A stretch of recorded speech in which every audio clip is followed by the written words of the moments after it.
El tema de paz mental, que es algo tan codiciado hoy en día, seguramente por la abundancia en la que estamos viviendo.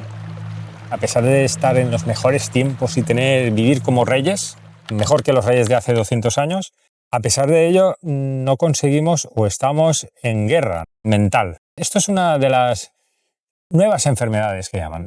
Todo lo que son nuevos términos como burnout, la gotita que colmó el vaso, ¿no? Correcto.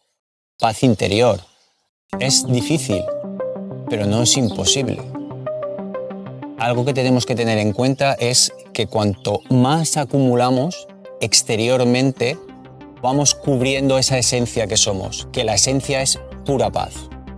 Entonces el concepto que aparece aquí para que podamos entender esto y entrar en ese proceso es el soltar. Todo lo que sea material, de todo lo que sea externo.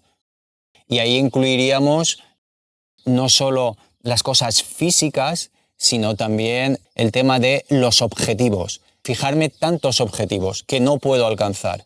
Y cuando alcanzo un objetivo me desapego del resultado, porque no ha salido como yo tenía planeado. Eso también es algo que te asfixia, que no te deja alcanzar esa paz. Entonces el desapego a varios niveles es importante. Incluso el desapego al entorno, al lugar en el que vives. Es importante. Esa sería la primera fase, el desapego. Una segunda fase sería dejar de controlar. Queremos controlarlo todo. Que todo siga el guión preestablecido por nosotros. Lo que me traiga la vida no importa, es lo que yo quiero que pase.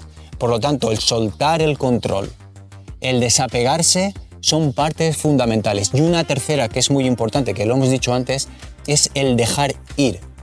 Aquí es ya... Que tampoco se tiene por qué ir, pero tú lo dejas ir. Dejar ir es dejar ir a las personas, soltar a las personas, desapegarse de las personas también es importante, porque estamos acostumbrados a que mi felicidad depende del otro, mi felicidad depende de que mi pareja me quiera, mi felicidad depende de que mis hijos se acuerden de mí, mi felicidad depende de que los otros me valoren. Como un mensaje de que ahora nos vamos a desapegar, nos vamos a una cueva, que no quede como eso. No. Estamos en el mundo. Claro, no estamos hablando de los místicos, estamos hablando del día a día que todas las personas pueden hacer. ¿Cómo llegar a esa paz mental? A través de no depender, pero no significa que es que vayamos a rechazar. No. De lo que quiero ir a parar. Ahora paso de todo y... No. Se trata un poco de no tener esa sensación de obligación.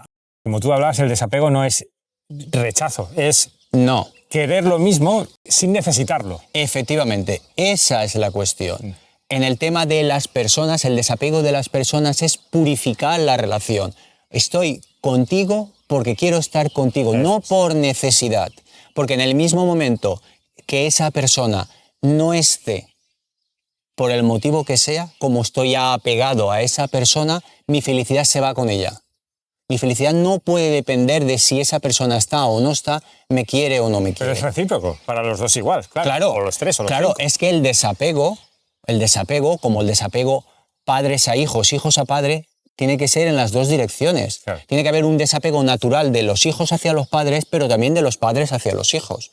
Un desapego natural, o sea, crear un espacio. Y que no se confunda siempre, ¿no? Lo del desapego es que muchas veces es como... Lo vemos como un abandono, pero en realidad no es un abandono. Es comprender la situación tuya y la del otro y nutrirla desde otro estado, que es el de no necesidad. Necesitamos la conexión, pero no depender del otro. Necesitamos conexión sin depender de la conexión. Sí, eso es purificar la relación. Se pasa a otro nivel. La comprensión, la relación cambia, la relación mejora, es más pura. Esto es un proceso que hay que vivirlo, hay que sentirlo. Esto te enriquece a ti y a los demás.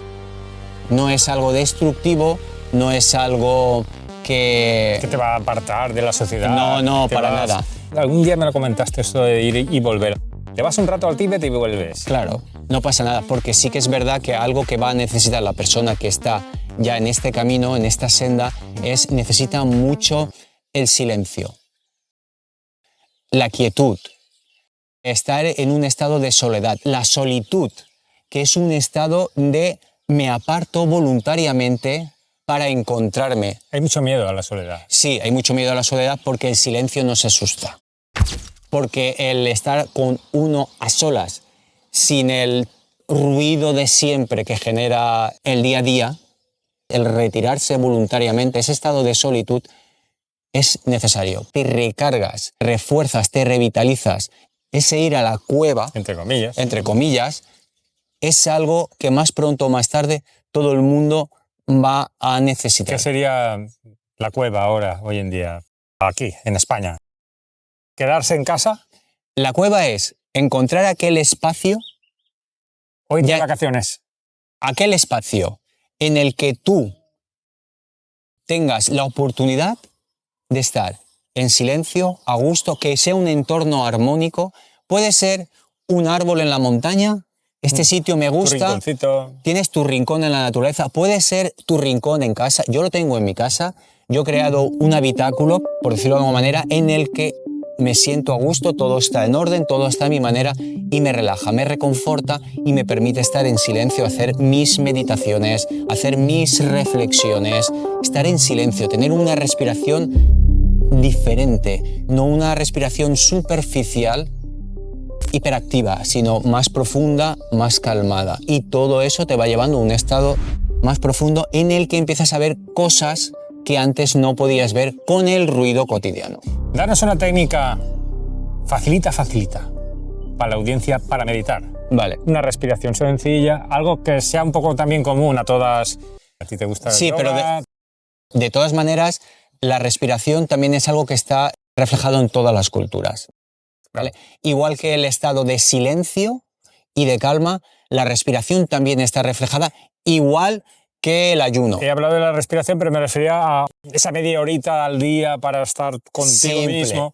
Es muy simple. Una técnica, la que yo utilizo más. Cuando tienes ese lugar, ese entorno en el que hay silencio, hay calma y estás tú solo, te sientas en la posición que te resulte más cómoda, la que tú quieras, y sencillamente te relajas. Todo el mundo sabe relajarse, más o menos sabe relajarse, que es, pues bueno, pues lo típico, esas 3 respiraciones profundas a través de la nariz, una respiración pránica, profunda, no superficial, y cuando ya empiezas a calmarte, que ves que tu respiración se va calmando, una técnica que para mí es fundamental, es una respiración consciente. Cuando ya estás con los ojos cerrados y ves que ya estás calmado y relajado, de forma consciente, inhalas por la nariz en 4 tiempos. 4 tiempos. Cuadrada. Puedes hacer la respiración triangular o la respiración cuadrada. Respiras en 4 tiempos, mantienes en 4 tiempos y expulsas en 8 tiempos. ¿Vale?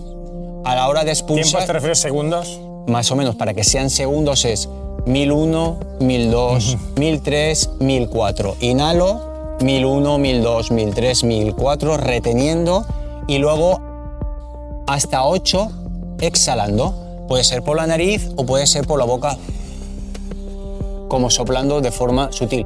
Eso cada uno ya tiene que ver. Hay millones de formas de respirar. Hay muchas técnicas. Y muchas finalidades también en la forma de respirar, ¿no? Se busca a veces. Algo muy básico es concentrarse en la respiración, sí. En la oscuridad. Ya no en oscuridad, bueno, puede ser en oscuridad cuando lo haces nocturna, pero durante el día puede ser en penumbra, una luz, una vela, una lámpara de sal, que también funciona muy bien porque tiene una luz cálida. Sí. La cuestión es que la respiración sea en lo que te enfoques, que al enfocarte de forma consciente en la respiración, la mente queda en un segundo plano. Eso no quiere decir que no te vayan a venir pensamientos. Claro. Te van a venir casi seguro. Lo único que tienes que hacer es que tú los dejas ir. Esto los hombres lo tienen más fácil. Porque los hombres piensan en la respiración y como solo piensan en una cosa, se olvidan de lo demás. Claro. Pero las mujeres lo tienen más difícil. La mujer en ese sentido es un poco más complicada. Es como si dijésemos que tiene más preocupaciones, más responsabilidades y le cuesta un poco más. Eso no significa que no pueda hacerlo. En el mismo momento, la mujer y el hombre cogen el hábito, se van a dar cuenta de que pues no era tan complicado, ¿vale? Porque al final lo que estás haciendo es relajándote. No te están pidiendo que hagas un esfuerzo físico. Desacelerar Sí, un poco ya es. frenar, claro, el frenar ya es. Decidir y cambiar de estado, ¿no? Es Claro. decir, tú estás acelerado en tu estado y dices, ¿cómo voy a poner yo ahora un cuarto de hora sin Claro. hacer nada, a respirar aquí? Efectivamente. ¿Cómo Es- das ese cambio? ¿Cómo el chip, cómo le...? Claro, tienes que, por eso despertar, ¿no? Claro. Por eso hay que ser consciente, por eso hay que... Claro. Consciente de cómo funciona tu mente, de cómo funciona tu estado, cómo funcionan tus niveles de estrés, cómo saber que estás atacado, cómo detectas tú que estás en un pico de cortisol dañino, porque el cortisol es bueno, pero Sí. en un pico es muy malo. Claro, efectivamente, no podemos estar... ¿Cómo sabemos que estamos mal? Sabemos que estamos mal, pero ¿cómo en ese estado de estar mal dices tú, pues ahora no hago nada? Claro. Eso es volverse loco. Claro. Eso Bueno, puedes. vamos a ver, la persona sabe que está en un estado de ansiedad que ya no es soportable. Y esa angustia, a la fuerza, te tiene que hacer reflexionar en qué estoy haciendo para estar en este estado que me está asfixiando y qué puedo hacer para relajarme. Obviamente lo que hemos comentado antes, hay que salir de ese estado del simpático y pasar al nervio vago, el parasimpático, que es el que te va a permitir entrar en un estado de calma y regeneración. Sencillamente lo que hay que hacer es probarlo. Y creérselo. Porque muchas veces lo que nos pasa es como, eso son pamplinas, eso de respirar, eso son pamplinas, ¿no? Claro. Es como que nosotros mismos hay Bien. un autosabotaje Siempre. mental de que no nos deja pasar a hacerlo. Nos resistimos al cambio.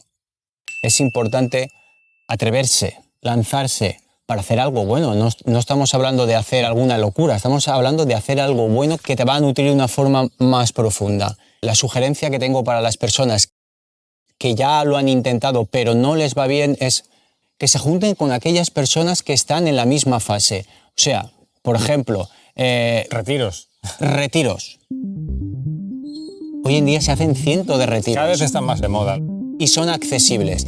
Te va a permitir estar en un entorno favorable con personas que están buscando lo mismo, con unos instructores que te van a guiar de la forma más correcta y, muy importante, individual para cada uno. Con gente con la misma frecuencia. Efectivamente, como estamos acostumbrados a la conexión con otras personas, bueno, pues ahora nos vamos a conectar no solo con mis familiares, no solo con las personas del trabajo, no solo con las personas del gimnasio, con mis amigos, sino que voy a crear otro tipo de conexión que me va a llevar a otro estado. Voy a conocer a otras personas que tienen las mismas inquietudes y a otras personas que me van a guiar a asentar ese estado.